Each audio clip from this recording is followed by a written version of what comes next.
ಸಂಘಟನೆಗಳ ಒಕ್ಕೂಟದ ಜಂಟಿ ಆಶ್ರಯದಲ್ಲಿ ಇವತ್ತಿನ ನಾವು SP ವಿರುದ್ಧವಾಗಿ ನಾವು ಹೋರಾಟ ಮಾಡಿದ್ದೇವೆ. ಬೀದರ್ ಜಿಲ್ಲೆಯಲ್ಲಿ ಕಾನೂನು ಸುವ್ಯವಸ್ಥೆ ಬಹಳ ಹದಗೆಟ್ಟಿದೆ. SP ರವರು ನಿರಂತರವಾಗಿ ದಲಿತರ ಮೇಲೆ 2 ವರ್ಷದಿಂದ ನಿರಂತರವಾಗಿ ದೌರ್ಜನ್ಯ ನಡೀತಾ ಇರೋದು ಸಹ ಕಣ್ಮುಚ್ಕೊಂಡು ಕೂತ್ಕೊಂಡಿದ್ದಾರೆ. ಈ ಒಂದು ಬಾಲಕಿ 16 ವರ್ಷದ ದಲಿತ ಸಮುದಾಯಕ್ಕೆ ಕಬಡ್ಡಿ ಕ್ರೀಡಾಪಟು ಬಾಲಕಿ ಅತ್ಯಾಚಾರ ಆಗಿ ಕೊಲೆ ಆಗಿದ್ರು ಸಹ ಅದನ್ನು ಮುಚ್ಚಾಕೋದಕ್ಕೆ ಇನ್ನಿಲ್ಲದಂತಹ ಕುತಂತ್ರಗಳು ಮಾಡ್ತಾ ಇದ್ದಾರೆ. ಈ ಒಂದು ಮಾನ್ಯ SP ರವರಿಗೆ ಈ ಮೂಲಕ ನಾವು ಹೇಳೋದಕ್ಕೆ ಇಷ್ಟಪಡ್ತೀರಿ. ಮಾನ್ಯ SP ರವರೇ, ಈ ಕುತಂತ್ರಗಳು, ಈ ದಬ್ಬಾಳಿಕೆಗಳು ನಮ್ಮ ಹತ್ರ ಯಾವುದೂ ನಡೆಯೋದಿಲ್ಲ. ನಾವೆಲ್ಲ ಹೋರಾಟಗಾರಿದ್ದೀರಿ. ಬಾಬಾ ಸಾಹೇಬ್ ಅಂಬೇಡ್ಕರ್ ಅವರ ಮಕ್ಕಳು ನಾವು ಕುಡಿಗಳಿದ್ದೀರಿ. ನಮ್ಮ ಮುಂದೆ ನಿಮ್ದೇನು ನಡೆಯೋದಿಲ್ಲ ಅಂತಂದ ಈ ಮೂಲಕ ನಾನು ನಿಮಗೂ ಸಹ ಎಚ್ಚರಿಕೆ ಕೊಡ್ತಾ ಇದ್ದೀನಿ. 26/5/26 ಈ ದಿನಾಂಕ ಬೆಂಗಳೂರಿನ ಫ್ರೀಡಮ್ ಪಾರ್ಕಲ್ಲಿ ವಿವಿಧ ಕನ್ನಡಪರ ಸಂಘಟನೆಗಳು, ಪ್ರಗತಿಪರ ಸಂಘಟನೆಗಳು ಮತ್ತು ದಲಿತ ಸಂಘಟನೆಗಳ ಒಕ್ಕೂಟದ ಸಾಮೂಹಿಕ ನಾಯಕತ್ವದಲ್ಲಿ ಒಂದು ಸಾಂಕೇತಿಕ ಧರಣಿ ಸತ್ಯಾಗ್ರಹವನ್ನು ಮಾಡಿ ಕರ್ನಾಟಕ ಸರ್ಕಾರಕ್ಕೆ ಒಂದು ಎಚ್ಚರಿಕೆಯ ಗಂಟೆಯನ್ನು ಬಾರಿಸಿದ್ದೇವೆ.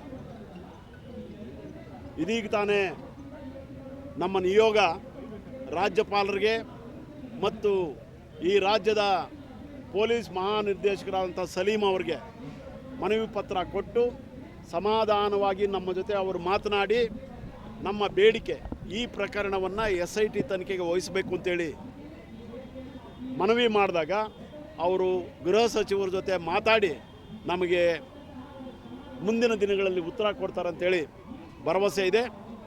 ನಾವು ಈಗಾಗಲೇ ಮುಖ್ಯಮಂತ್ರಿಗಳ ಹತ್ರ, ಗೃಹ ಸಚಿವರ ಹತ್ರ ಮಾತಾಡಿ ಈ ಬಗ್ಗೆ ಅವರ ಗಮನವನ್ನು ಸೆಳೆದಿದ್ದೇವೆ. ಒಂದು 15 ದಿನಗಳ ಕಾಲ ನಾವು ಗಡುವು ಕೊಡ್ತಾ ಇದ್ದೀವಿ ರಾಜ್ಯ ಸರ್ಕಾರ.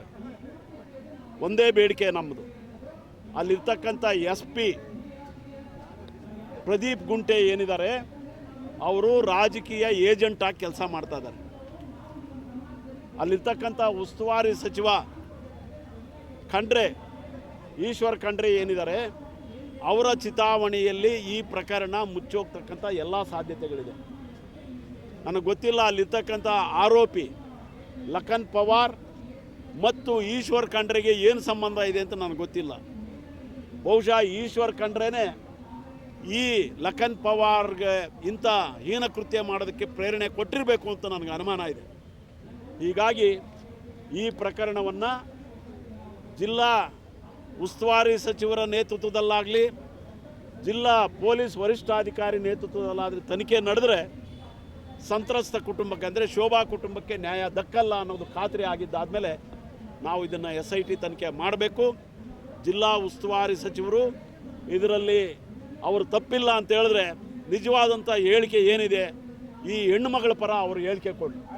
ಹೆಣ್ಣು ಮಗಳಿಗೆ ನ್ಯಾಯ ದಕ್ಕಿಸ್ಕೊಡ್ತಕ್ಕಂಥ ಕುಟುಂಬಕ್ಕೆ, ಸಂತ್ರಸ್ತ ಕುಟುಂಬಕ್ಕೆ ನ್ಯಾಯ ಕೊಡ್ತಕ್ಕಂಥ ಕೆಲಸ ಅವರು ಉಸ್ತುವಾರಿ ಸಚಿವರಾಗಿ ಮಾಡಲಿ. ಇಲ್ಲ ಅಂದರೆ ಈ ಕೊಲೆಯ, ಈ ಅತ್ಯಾಚಾರದ ಹೊಣೆಯನ್ನು ಅವರೇ ಹೊರಬೇಕಾಗತ್ತೆ ಅಂತೇಳಿ ಈ ಮೂಲಕ ನನಗೆ ಹೇಳೋಕ್ಕೆ ಇಷ್ಟಪಡ್ತಾ ಇದ್ದೀನಿ. ಪ್ರದೀಪ್ ಗುಂಟೆ ಇಡೀ ಬೀದರ್ ಜಿಲ್ಲೆ ನಿಮಗೆಲ್ಲ ಗೊತ್ತಿದೆ, ಅದೊಂದು ಅಂಬೇಡ್ಕರ್ವಾದಿಗಳ ಜಿಲ್ಲೆ. ಅಲ್ಲಿ ಬಿ ಶ್ಯಾಮ್ ಸುಂದರ್ ಅಂತ ಅಂಬೇಡ್ಕರ್ವಾದಿ ಇದ್ದರು, ಭೀಮಸೇನೆ ಕಟ್ಟಿದ್ರು. ಆ ಭೀಮಸೇನೆಯ ಮಕ್ಕಳು ಇವತ್ತು ಹೋರಾಟದಲ್ಲಿ ಎಲ್ಲರೂ ಭಾಗಿಯಾಗಿದ್ದಾರೆ.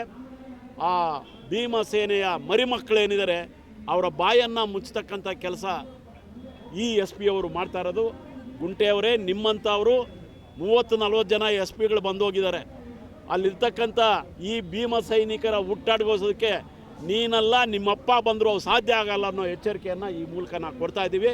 ಯಾಕಂತ ಹೇಳಿದ್ರೆ ಎಚ್ಚೆತ್ತ ಭೀಮ ಸೈನಿಕರು ಬೀದರ್ನ ಅಂಬೇಡ್ಕರ್ವಾದಿ ಸಂಘಟನೆಗಳ ಮುಖಂಡರು ಅನ್ನೋದನ್ನು ನೀನು ಅರ್ಥ ಮಾಡ್ಕೊಂಡು ನೀನೇ ಅಲ್ಲಿಂದ ಎತ್ತಂಗಡಿ ಮಾಡಿಸ್ಕೊಂಡು ಹೋದರೆ ಓಕೆ, ಇಲ್ಲ ಅಂತ ಹೇಳಿದ್ರೆ ಲಕ್ಷಾಂತರ ಸಂಖ್ಯೆಯಲ್ಲಿ ಇಡೀ ರಾಜ್ಯದಾದ್ಯಂತ ನಾವು ಬೀದರ್ಗೆ ಲಗ್ಗೆ ಇಟ್ಟು ನಿನ್ನ ಪ್ರತಿಕೃತಿಯನ್ನು ದಹನ ಮಾಡ್ತಕ್ಕಂಥ ದಿನಗಳು ದೂರ ಇಲ್ಲ ಅಂತೇಳಿ ಈ ಮೂಲಕ ನಾನು ಎಚ್ಚರಿಕೆ ಕೊಡ್ತಾ ಇದ್ದೀನಿ.